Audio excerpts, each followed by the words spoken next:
देखो आज जो हम लोग पढ़ने वाले हैं ना वो है चैप्टर 14 क्लास 6 के साइंस सब्जेक्ट का, जिसका नाम है वाटर। तो ऑब्वियसली नाम से ही पता चल रहा है कि हम लोग वाटर के बारे में पढ़ने वाले हैं। तो जैसा कि हम सभी जानते हैं वाटर क्या है कि नेचुरल गिफ्ट है, इसे कोई ह्यूमंस ने नहीं बनाया है, गॉड गिफ्टेड है ना।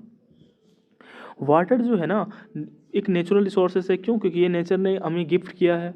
और नेचुरल रिसोर्सेज के भी अगर आप पिछली क्लास में पढ़े होंगे तो दो टाइप्स होते हैं। कौन कौन? रीन्यूएबल और दूसरा होता है नॉन रीन्यूएबल। क्या होता है दूसरा? Non renewable. एक उसी तरह से रीन्यूएबल को ही इनएग्जॉस्टेबल बोलते हैं और नॉन रीन्यूएबल को एग्जॉस्टेबल बोलते हैं। आप पढ़े होंगे ये, है ना। इसका मतलब ये हुआ कि जो नेचुरल रिसोर्सेस या फिर जो रिसोर्सेस कुछ दिन के बाद ख़त्म हो जाएगा उसे हम लोग क्या बोलते हैं? Exhaustible resources. और जो ख़त्म नहीं होगा उसे क्या बोलते हैं? इनएग्जॉस्टेबल रिसोर्सेस, है ना। अब ये इसका मतलब क्या हुआ? तो जैसे कि अगर एग्जांपल ले लें तो जैसे कोयला हो गया या फिर पेट्रोलियम हो गया। ऐसा कहा जाता है कि 2050 तक बहुत सभी पेट्रोलियम्स ख़त्म हो जाएंगे, या फिर कोई ऐसा प्रिडिक्शन होती है, या फिर 2050 में नहीं तो 100 साल बाद कभी ना कभी ये क्या हो जाएगा? ख़त्म हो जाएगा। तो इसीलिए जो कोयला और पेट्रोलियम हो तो वो कौन सा है? एग्जॉस्टेबल। उसी तरह से वाटर को ना इन एग्जॉस्टेबल में रखा है, मतलब कि रिन्यूएबल, मतलब ये कभी ख़त्म नहीं होगा वाटर। ये जो है ना बहुत बड़ी प्रॉब्लम होती है, बहुत सारे स्टूडेंट को समझ में नहीं आता है भाई वाटर हम लोग डेली यूज़ कर रहे हैं फिर भी वाटर ख़त्म क्यों नहीं होगा, है ना।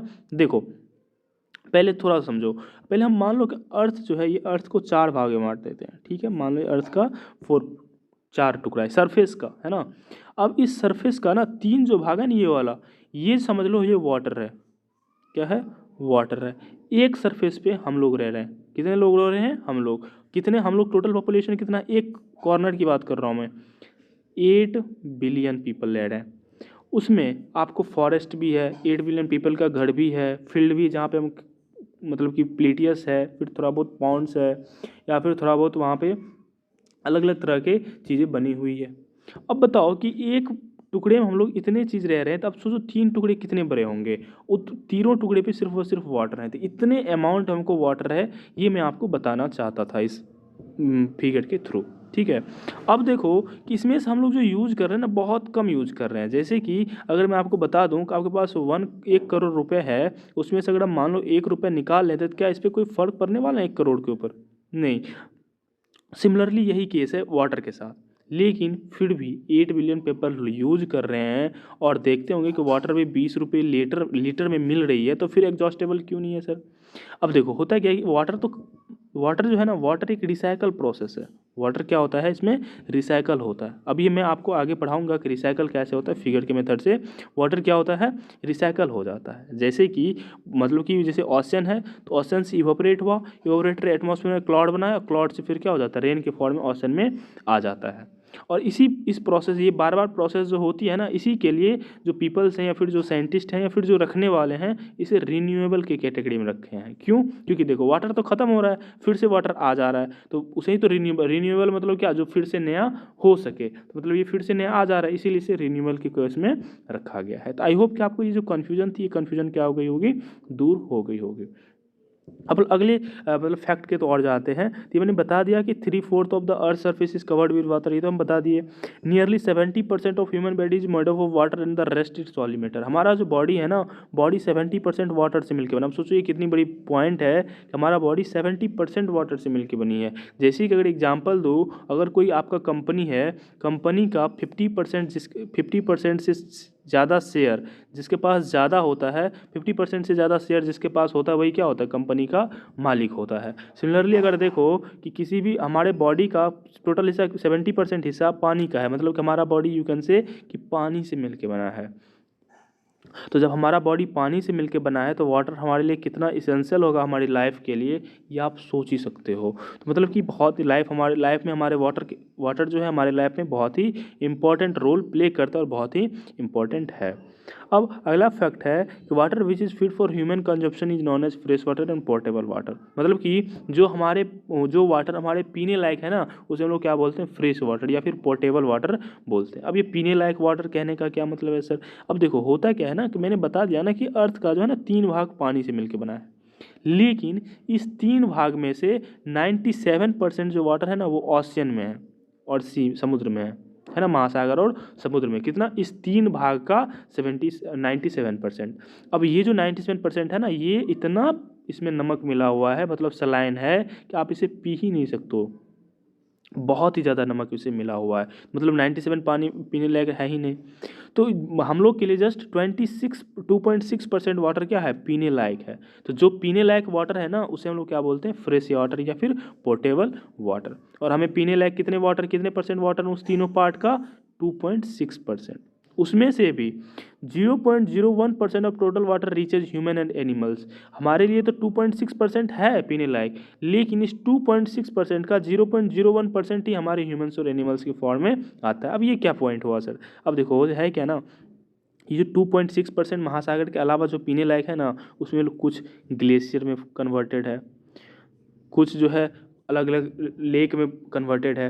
तो वो पानी हम वहाँ से लेने जाते नहीं हैं। हम लोग खुद तक जो पानी पहुँच पाता है ना, वो जस्ट 0.01% ही वाटर क्या होता है? पहुँच पाता है। तो अब सोच लो कि वाटर की स्कार्सिटी होती क्यों है? तो वाटर इतने ज़्यादा अमाउंट में होने के बाद स्कार्सिटी इसलिए होती है क्योंकि जितना वाटर है ना, उसका 97% तो यूँ ही कर दो कि ये भाई यूज़ के लिए है ही नहीं। उस 97% में से बहुत सारे ग्लेशियर में है, बहुत सारे अंडर वाटर है। तो मतलब कि जो हमको फ्रेश वाटर जो पीने लायक है, जो हम पिएंगे, उसकी कमी है। वाटर की कमी नहीं है, पीने वाले पानी की कमी है ना। अब जो है वाटर हमें कहाँ कहाँ से आती है? अब क्वेश्चन ये है कि वाटर हमें कहाँ कहाँ से आती है। ऑब्वियस सी बात है, रेन वाटर, है ना। और आपको मैं बता दूं कि फ्रेश वाटर जो हमको पीने लायक वाटर जो है ना, उसके लिए मेन सोर्स रिवर होता है, सॉरी रेन होता है। पीने वाले पानी का मेन सोर्स क्या होता है? रेन होता है ना। उसके बाद आ जाता है ग्राउंड वाटर, उसके बाद surface water, river, streams, lake, pond, sea water. यहाँ यहाँ से हमको पानी देखने को मिलेंगे। ठीक है, ये सब जगह से हमको पानी आता है, ये सब कोई ज़्यादा बड़ा पॉइंट है नहीं। अब ये है कि वाटर हमको किस स्टेट में मिलता है, मतलब किस रूप में मिलता है ना। पानी हमें किस रूप में मिलता है? तो वाटर पानी जो हमें ना 3 रूप में, मतलब 3 स्टेट या फिर three states means you can say, 3 अवस्था में मिलता है। कौन कौन? Solid, liquid, gas. ये तीनों अवस्था में हमको क्या मिलता है? वाटर मिलता है हम लोग को अर्थ पे। अब भाई सॉलिड के फॉर्म में क्या मिलता है? तो सॉलिड के फॉर्म में आइस, जैसे कि ग्लेशियर हो गया, या हम लोग फिर आइसक्रीम खाते हैं, या फिर आप स्नो होते हुए देखे होंगे। तो वो जो सब जो है वो क्या है? वाटर ही तो है, लेकिन वो क्या होगा? फ्रीज हो गया। तो फ्रीज हो गया तो वो तो सॉलिड में हो, वही तो सॉलिड हुआ। तो वो क्या हो जाता है? सॉलिड वाटर का स्टेट फॉर्म हो जाता है।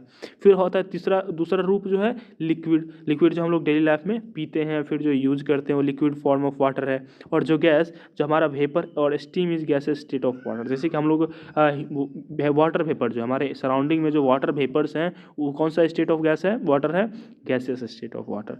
इसी की वजह से, ह्यूमिडिटी की वजह से, सॉरी यही मतलब कि वाटर वेपर की वजह से ह्यूमिडिटी होती है।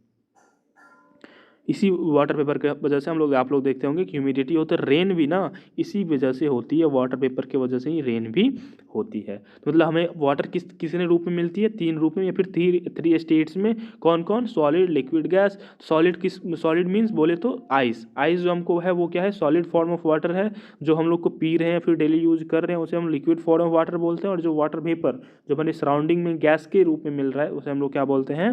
Gaseous form of water. और गैसियस फॉर्म ऑफ वाटर के बारे में ही ह्यूमिडिटी होती है, और रेन भी इसी के कारण होता है। अब देखो, आपको मैंने स्टार्टिंग का जो पॉइंट था वो था रिन्यूएबल और नॉन रिन्यूएबल। तो वाटर कौन सा है? रिन्यूएबल है। तो मैंने बताया कि वाटर रिन्यूएबल क्यों है? तो due to water cycle. Water cycle होता है, इसीलिए हम लोग इसे रिन्यूएबल के कैटेगरी में रखे हैं। अब क्वेश्चन ये राइज होता है कि वाटर साइकिल होता क्या है। तो पहले डेफिनेशन देख लेते हैं, तब फिगर के थ्रू इसको समझते हैं।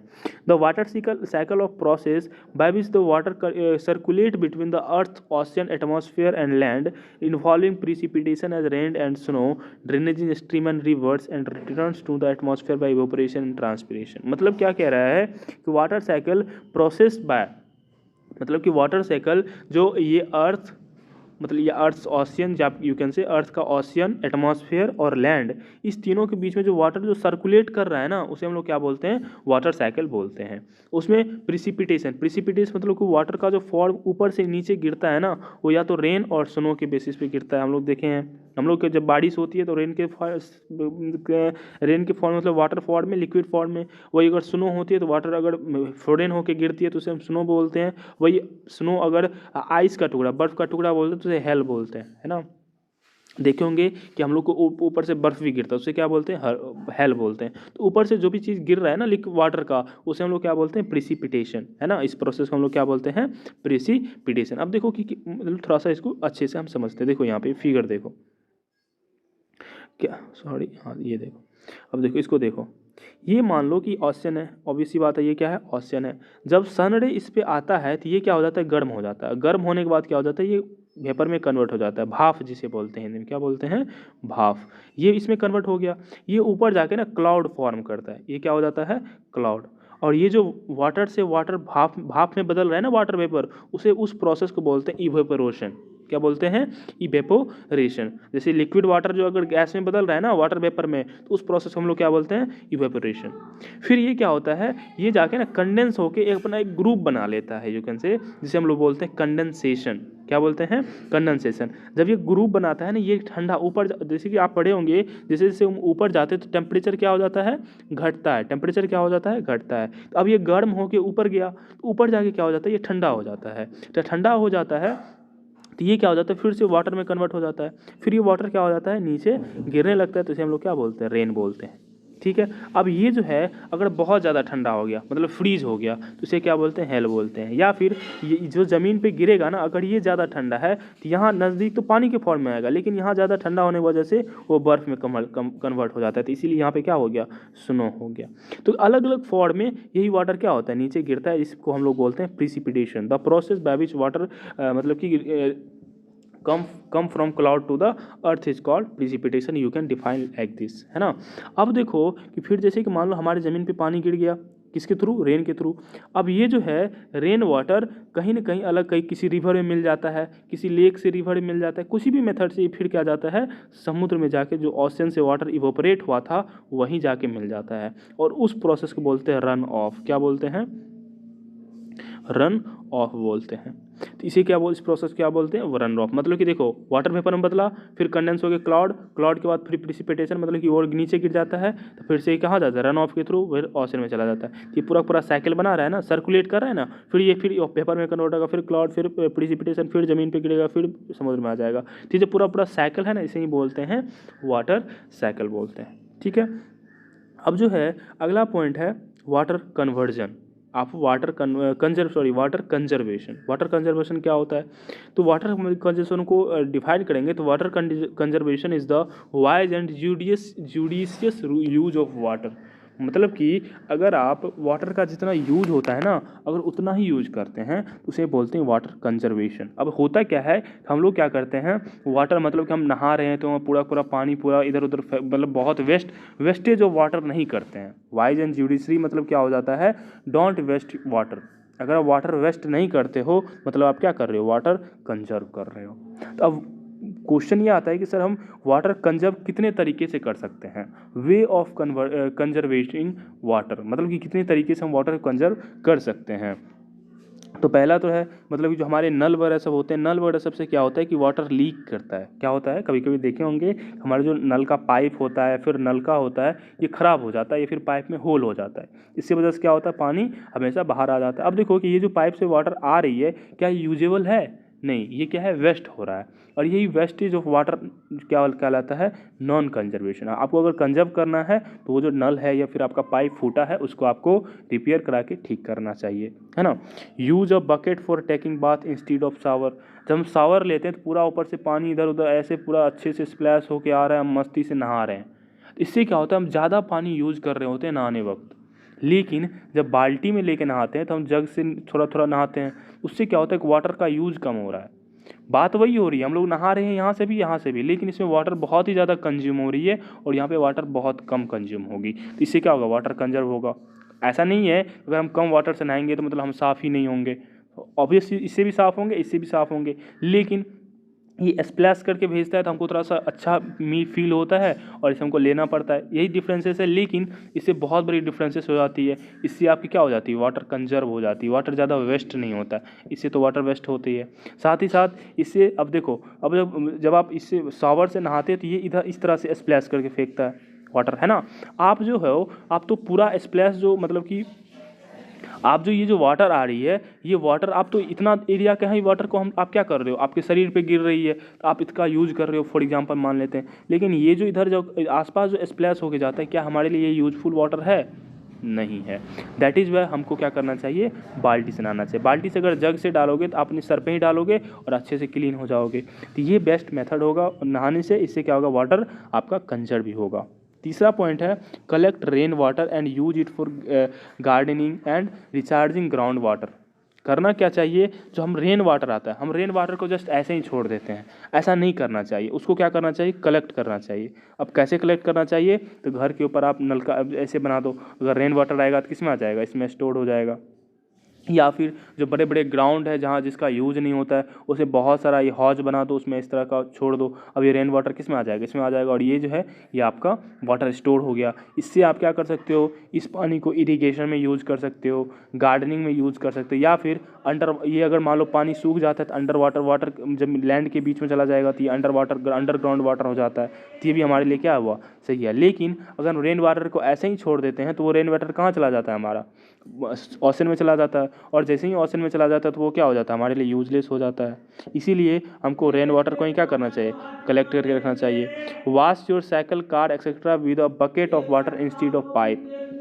जब हम लोग साइकिल कार सब धोते हैं ना भाई, पकड़ के पूरा प्रेशर वाला पाइप लेते हैं और लगातार 1-2 घंटे तक, मतलब कि इसको पूरा चकचक से भी, पूरा साफ से भी साफ करने लगते हैं। ऐसा हम लोग को नहीं करना चाहिए। पूरा प्रेशर से हम गाड़ी वाड़ा से पे पूरा, मतलब कि अजीब, मतलब अपने से ज़्यादा साफ गाड़ी को करने में पानी वेस्ट कर देते हैं। तो ऐसा हमको नहीं करना चाहिए।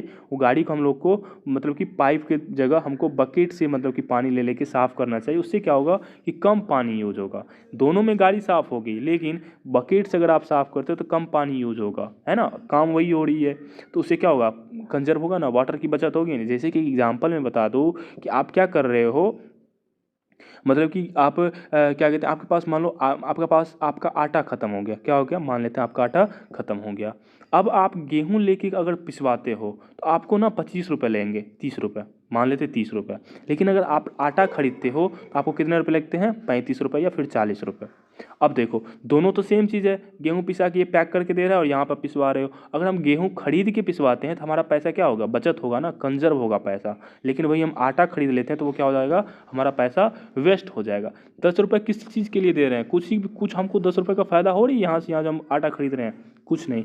इसी तरह से हम लोग जो पाइप से धोते हैं तो कुछ नहीं होता है, जस्ट हम लोग क्या होते हैं, थोड़ा सा इजी होता है, पाइप में भरना नहीं होता है, बकेट में भर भर के हाथ से देना होता है, इसमें नहीं देना होता, जस्ट हल्का इजी होता है।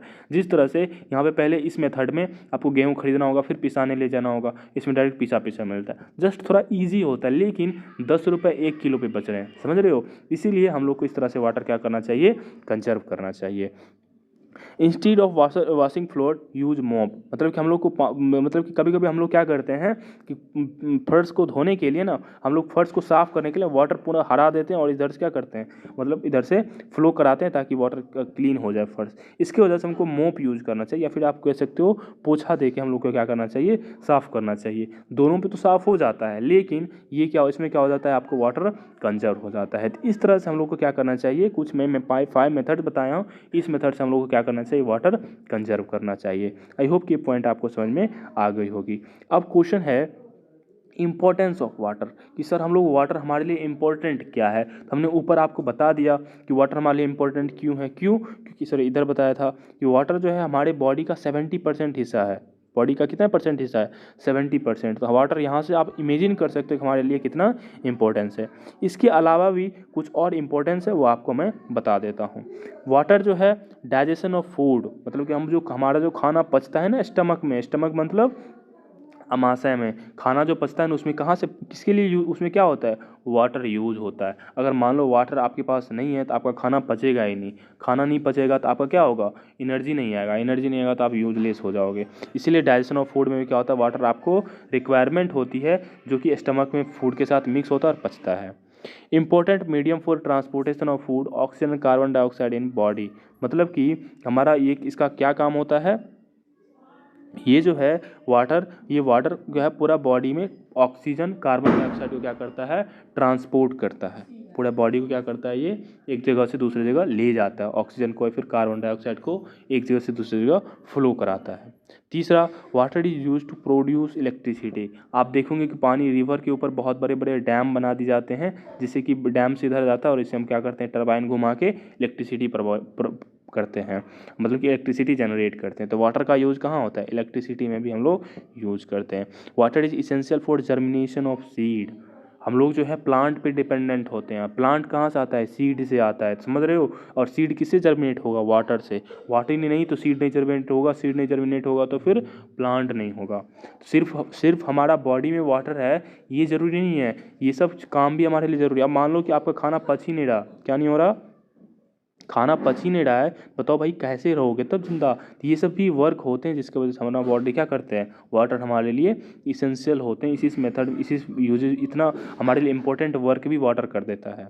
Water help in maintaining the body temperature. हमारा बॉडी टेम्परेचर कौन मेंटेन करता है, वाटर। इसीलिए देखते होंगे कि गर्मी में ज़्यादा स्वेट निकलते हैं, उससे क्या होता है, हमारा बॉडी ठंडा फील करता है। तो बॉडी टेम्परेचर ज़्यादा हो जाएगा तो हम लोग मर जाएंगे। इसीलिए हम लोग का बॉडी टेम्परेचर मेंटेन करने में भी वाटर हेल्प करता है। इस तरह से हम लोग का वाटर क्या होता है, इसेंशियल होता है। अब क्वेश्चन ये आता है कि सर हमने वाटर के बारे में पढ़ लिया, उसकी कमी के बारे में महसूस कर लिया, कैसे हम लोग को यूज़ करना ये भी कर लिया, लेकिन इमेजिन कीजिए सर कि आपको बहुत ज़्यादा वाटर मिल जाता है। क्या मिल जाता है, बहुत ज़्यादा वाटर। तब क्या हो जाएगा, तो भाई जब ज़्यादा वाटर मिल जाएगा ना तो वहाँ पे क्या आ जाएगा, फ्लूड आ जाएगा। क्या आ जाएगा, फ्लूड हो जाएगा। और भी चीज़ें होंगे वो हम देखते हैं। ज़्यादा वाटर आपके पास आएगा कहाँ से, तो ऑब्वियस सी बात है रेन के मेथड से ही आपके पास क्या आएंगे, ज़्यादा वाटर आएंगे। तो ज़्यादा वाटर आने का मतलब क्या है, रेन बहुत ज़्यादा होना। तो व्हेन इट रेन्स और snow come of the water is retained by soil it cause flood. अगर बहुत ज़्यादा मतलब कि बारिश हो जाता है जिसके वजह से वाटर सॉइल आपको उतना ज़्यादा नहीं रख पाता है, तो उससे क्या आ जाता है, फ्लूड आ जाता है, जिसे हम लोग बाढ़ बोलते हैं। It effect by damage property and endanger life of humans and animals. ये फ्लूड के कारण देखते होंगे बहुत सारे प्रॉपर्टी, घर वगैरह सब टूट जाते हैं और बहुत सारे आदमी क्या हो जाते हैं, मर जाते हैं। Rapid run of cows soil erosion. बहुत ज़्यादा वाटर रेन होगा तो वाटर क्या होगा, एक जगह से दूसरी जगह फ्लो होगा। एक जगह से दूसरी जगह फ्लो होने के साथ साथ क्या होता है, वाटर इरोड हो जाता है। आप देखे होंगे कि घर के आसपास रोड पे से अगर वाटर फ्लो हो रही है तो वहाँ रोड कट जाता है, मतलब क्या हो रहा है, वहाँ का सॉइल क्या हो गया, इरोड हो गया, मतलब सॉइल वहाँ वाटर के साथ ही क्या हो गया, चला हो गया। तो ज़्यादा वाटर का बारिश होगी तो वो क्या होगा, वहाँ पे सॉइल इरोशन भी देखने को मिलेंगे। तब लोग देख लीजिए ज़्यादा वाटर होने से क्या हो सकता है। अब क्वेश्चन आता है कि सर अगर वाटर हमको कम मिले, वाटर कम कहने का मतलब बारिश कम हो, तो जब it the lack of sufficient available water resources to meet water needs within a region it cause drought like condition. जब बहुत कम वाटर मिलेंगे आपको तो वो कहाँ पर क्या आ जाएंगे, सुखाड़ जिसे बोलते हैं, ड्राउट आ जाएंगे।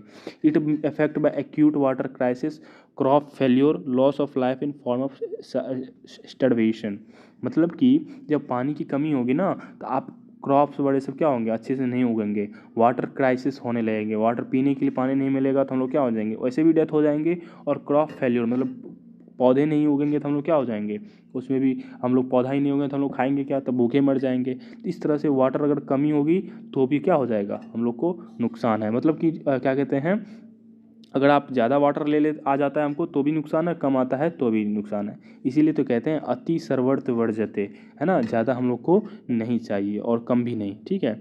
अब जो है हम क्वेश्चन ऊपर पढ़े थे कि यहाँ पे रेन वाटर को कैसे, मतलब कि वाटर कंजर्वेशन ऑफ वाटर में कैसे हम लोग वाटर कंजर्व करें, इसमें बताए थे हम लोग को कलेक्ट रेन वाटर, है ना, रेन वाटर कैसे कलेक्ट करें। अब हम इसमें देखेंगे कि रेन वाटर हार्वेस्टिंग, मतलब कि रेन वाटर को कैसे कलेक्ट किया जाए, मतलब कि हार्वेस्ट कैसे किया जाता है।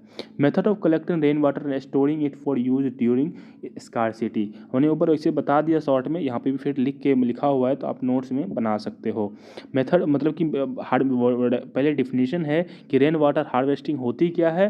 तो rain water harvesting is a method of collecting rain water and storing it for use during scarcity, है ना। रेन वाटर एक मेथड है रेन वाटर कलेक्ट करने का, जो कि जब वाटर का स्कार्सिटी होगा ना तभी हम लोग यूज कर सके, उस मेथड को हम लोग रेन वाटर हार्वेस्टिंग कहते हैं।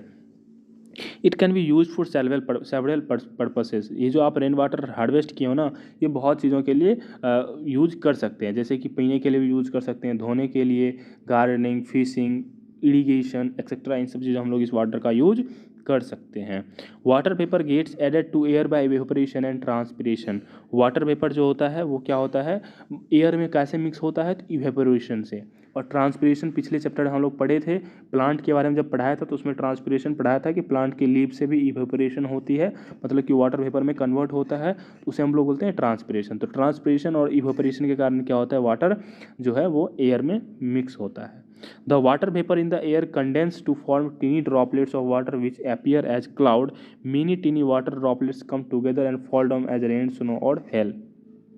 ये जो वाटर वेपर है ना, ऊपर जाके ना कंडेंस हो जाता है। कंडेंस होने का मतलब क्या हुआ, ये वाटर में कन्वर्ट हो जाता है। वाटर में कन्वर्ट होगा तो टीनी ड्रॉपलेट्स मतलब पानी का क्या बन जाता है, बूंद बन जाता है, जो कि आपको क्लाउड के फॉर्म में दिखता है। और यही क्लाउड जो है वो, यही वाटर क्लाउड मतलब यही ड्रॉपलेट्स क्या हो जाता है, नीचे आ जाता है। ये ड्रॉपलेट जो है वाटर को वो क्या होता है, मिल के साथ साथ नीचे आता है, जैसे कि रेन हो जाता है। वही अगर वाटर का ड्रॉपलेट्स नीचे आ गया तो वो क्या हो जाता है, इसे बोलेंगे रेन। और यही आते आते क्या हो गया, फ्रीज हो गया, तो इसे क्या बोल देंगे, स्नो। और ऊपर से ही फ्रीज होके आया तो इसे क्या बोल देंगे, हेल, है ना। Rain, hail and snow replenish water at rivers, lakes, ponds, wells and swell. ये जो वाटर बारिश आई थी ये क्या हो जाता है, फिर से रिवर में जाके ये मिक्स हो जाता है ना। और यही वाटर जाके क्या हो जाता है, उस यहाँ से जो वेपर बना था फिर से ये आके रिप्लेस वाटर को कर देता है ना।